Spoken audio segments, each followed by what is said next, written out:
Hello everyone and welcome to another episode of Dre in the Kitchen. So today we're going to do something that's really near and dear to my heart, which I kind of say that a lot, but this truly is near and dear to my heart, so much so I'm wearing my Puerto Rico t-shirt underneath. Yes, I'm sleeveless, it happens. We will be safe. I don't think we'll be dealing with anything that's going to jump and burn me. But today we're going to make homemade white beans with calabaza or pumpkin. So what kind of beans do I use? There's so many varieties of beans that you can use.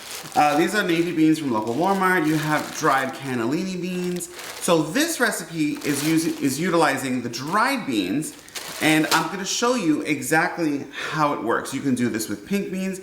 Use the bean of your choice. So what I did is I rinsed off a dried pack of beans. So I soaked the beans. I put the beans in a glass bowl with cold water, nothing else in there, and I soaked it for a full 24 hours. So now let me show you the magic of how we're going to put this all together. So let's get started. Okay, so here we have the beans that have been soaked, so they're fully hydrated, but they still need to be cooked because they're still hard. So what we want is we want to soften them. So I'm using a Dutch oven here, which I'm just going to go ahead and add the beans with the water. Remember, I've rinsed this several times. So we're going to go ahead and just add, probably that's all the water. Don't worry, I definitely have my clean hands. To this, we're going to put this to a boil. So we can rapid boil this. Oh, piece of cilantro got in. But we're going to flavor the water. How are we going to flavor it? I am not adding salt until we do the sofrito mixture. So to this, I have a medium onion I've quartered. I'm going to put this in here. These are our aromatics. I have 4 cloves of garlic I just smashed with my knife. In that goes. I have 2 bay leaves, dried bay leaves. Put that in. And I also have just like 3 sprigs of cilantro, or coriander, depending on where you are from and what you're watching this. So we can add a little bit more water to this, so I'm gonna let this come to a boil, and then I'm gonna reduce it to a simmer. Once it's at a simmer, you're gonna cover it, put it on low heat, and let this go for about an hour. And then you can come back and check and see if the beans are soft enough. If they need a little bit more time, check it in increments of every 20 minutes, because you'll be surprised at how quickly the beans soften. And once they soften, we're going to prepare the sofrito on the side, and I'm preparing these beans the way my grandmother used to, where we're going to put the sofrito, cook it on the side, and then add it in here. Y'all, it's going to be quite the experience. So I'll see you as soon as these beans are ready. So the beans are coming along beautifully. It has been about an hour and a half, and they are absolutely perfectly tender. So let's go ahead, and here I have a saucepan. I'm going to heat it up. And what we're going to do is we're going to cook our sofrito. And sofrito is not only just the traditional sofrito, which I have here, and I'll put the iCard above so you can see how I make it, but also I'm going to add in some chorizo. This is completely optional. I just love the flavor that chorizo gives. I have olives with pimentos. I have tomato sauce. Of course, a little bit of my homemade adobo and black pepper. Plus, let's not forget our tomato paste. So in the saucepan, which is heating up beautifully, let's add about 2 tablespoons of extra virgin olive oil. And I'm going to throw in the chorizo. So we'll start with the chorizo first, because the chorizo has this gorgeous, it's got paprika, it's got all these different and beautiful spices. So we're going to give this about a minute or 2 so that it will release. And you'll see the change in color. It's going to release this gorgeous, gorgeous color. And there's a smokiness because of the paprika that's just gonna, once we make this is what we're gonna add back to the beans, but I'll show you how we put it all together. So your chorizo is gonna need, like I said, about, I'd say 2 to 3 minutes. Keep an eye on it. Do not let it burn. It is very easy to burn in here. Continue stirring if you need to, or lower the heat, but it will burn if you leave this unattended. So don't walk away. Just stay here and watch it and turn it and enjoy the beautiful aromas. All right, so it's been about 2 minutes of constant stirring, and you'll see the smoke that's rising. Don't you worry, it smells so good. I wish you could smell this when you make this in your home. So the chorizo I use happens to be Goya. It's one of my favorite brands. I know a lot of folks don't like to use the Goya, but you can use whatever chorizo that you prefer and like. This just, I love the flavor. I've been using this since I was young, so I just stick with what works for my flavor profile. Don't judge me. So now to this, we're gonna add, how many tablespoons? Let's see. So I have probably about the equivalent of 2 massive tablespoons of sofrito. Could be 3. There's no judgment. You use whatever makes you happy. Look at, oh my goodness. I wish y'all could smell this. The aroma alone is intoxicating. Because in the sofrito, I have onions, green bell peppers, garlic, cilantro, culantro, and ají dulce, which is just unbelievable. So to this, we're gonna add about 1 to 2 tablespoons. We're gonna do this quickly. So I use the tube of tomato paste. This is double concentrate from Cento. It is absolutely divine and makes life a million times easier. You don't have to use the cans anymore. Put in 2 tablespoons and stir it right away. There we go. You want to work as quickly as you can because this has a really bad habit of jumping and going all over the place. Yeah, years of experience, thank you very much. That smells divine. So now that's cooking out the raw flavor of the tomato paste, which is beautiful. So I'm gonna just give that another 30 seconds.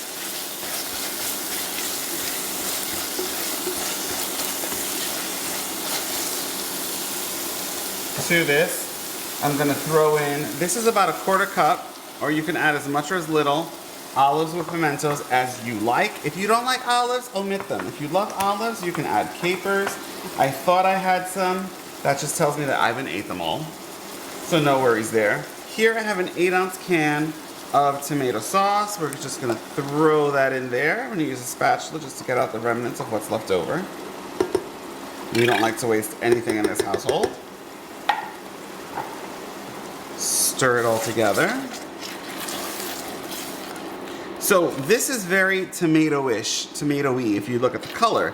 But remember, this is gonna go into my Dutch oven that has been cooking my beans for an hour and a half.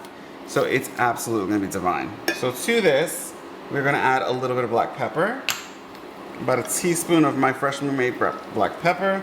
That's just me. I love the flavor profile. And now my homemade adobo, we're gonna add 2 teaspoons.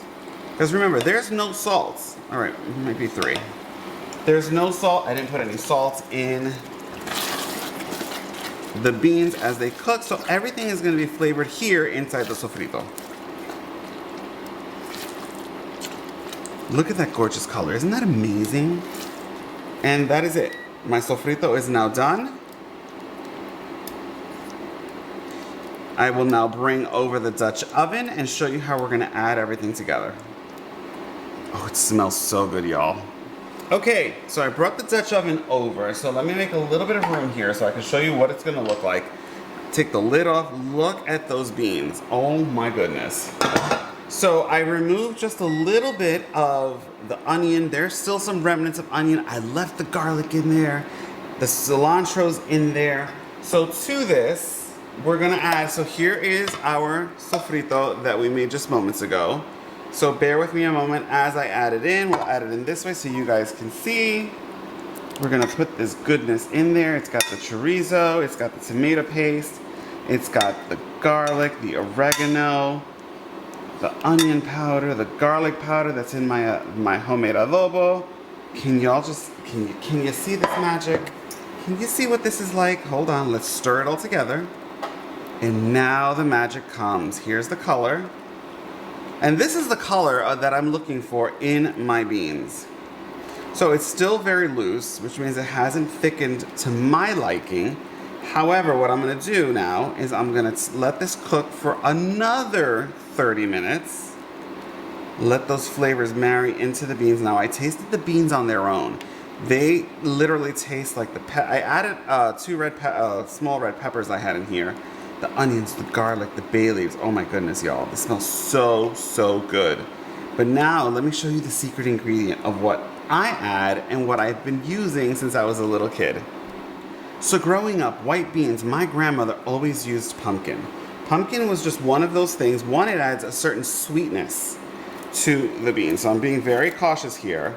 So I always keep pumpkin in my freezer whenever I find it in my local grocer. I buy it, I cut it up into pieces, and I vacuum seal it and stick it in my freezer so that it's always readily available for me. So I'm gonna let this thicken up. This is gonna thicken up my beans beautifully. And then to this, I have a bunch of fresh cilantro. Of course, it's been rinsed to remove any dirt residue that's on there. I'm gonna let this continue to go for about 30 minutes uncovered or just partially covered. And then your beans should be at the desired thickness that you want. I promise you, the flavor of what this is gonna be is just, I have no words. I have no words. So where are my fellow Latinos out there who love homemade beans? Listen, canned beans are great, but when you have the time and you wanna make homemade beans, this is the way to go. So as soon as this is all done, I will see you in a few. I don't know about y'all, but my house smells absolutely amazing. When I make homemade beans, it literally transports me back to watching my grandmother make these growing up in Puerto Rico. So here they are. I put them in a bowl. These are fantastic. You can have these with whatever you want, whatever protein you want. You can have these without the chorizo, with the chorizo. I would probably have this just with a little avocado, and that would be my meal. So now let's just taste this, shall we? I'm gonna take a piece with chorizo, put a little piece of calabaza on there. Hang on, I don't wanna burn my tongue. Oh my goodness.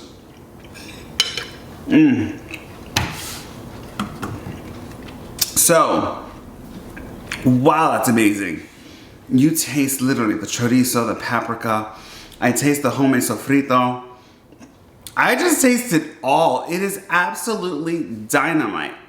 Add this to your favorite rice dish. Keep it on the side if you want to just serve it on its own. You can do whatever you want. So, wow. So I'm going to go have dinner. I don't know what I'm going to make with this yet, but all I know is that there will be leftovers. And the beautiful thing about making these beans is you can freeze them. You keep them in those little food containers. I label them the date that I put it in the freezer and pull it out whenever you want it again. So from my kitchen to yours, please make this. Make sure you like, comment, share, and subscribe to our channel. We're gonna continue making more videos. I become more and more inspired. Thank you for all the messages and for the people that reach out and tell me, yes, thank you, I made this, I did your dish, I did this, what did you think about this, could you make this? Keep those requests coming because you guys will keep this going. So from my kitchen to yours, have a wonderful little evening. I'm gonna go back and finish dinner and I'll talk to you real soon on the next video. Bye.